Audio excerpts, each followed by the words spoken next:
Oromiyaan hammam akka bal'atu macaafarraan dubbifne yan keessuma deebiin beekaa jechuudha.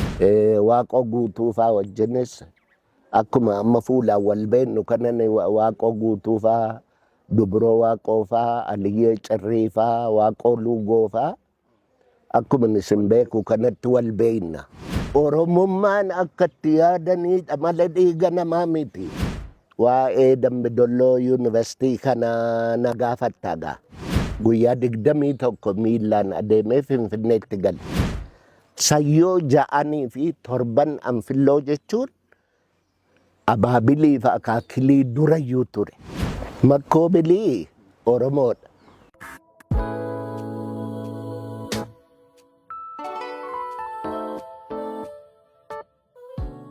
Gammachuu Magarsaan jedhama. Kanan dhaladhalaa gaaruma Maawoo karaa Garasii fuullee alakuu gaaruma jalatti dhaladhe. Akka lakkoofsa Awurooppaatti 1953 dhaladhe akka kana Awurooppaatti. Akkuma Second World War waraanni addunyaa lammaffaan xumurame nin dhaladhe jecha isuma booddeen dhaladhe. Waggaa 9 biyya kanaa bahee Gimbii dhaqee. Gimbii immoo waggaa 9 taa'ee achitti ni elementarii baradhe.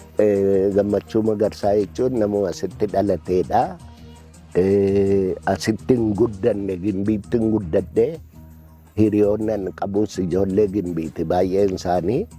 Achi immoo Finfinneedhaan deemee Finfinneetti immoo high schooliin baradhe. Booranas waggaa 2 taa'ee. Arsii keessa waggaa 2 taa'ee.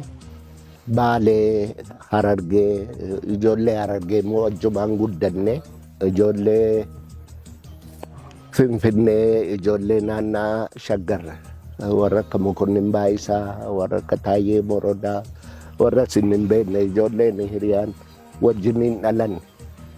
Warra Finfinnee baay'eetu jiru maqaan isaanii kan hin dhaamin ammaarraattuu jechuudhaaf. Gimbiitti immoo namni dhugaadhumatti seenaan silaa dagachuu hin qabne ammaarraatti dagatamee jiru. Yoo dandeessan mana tokko maqaa isaatiin moggaasuu qabdani Mitikkuu Waaqoo jedhama. Mitikkuu Waaqoo. Wal'aansoo Oromoon qabe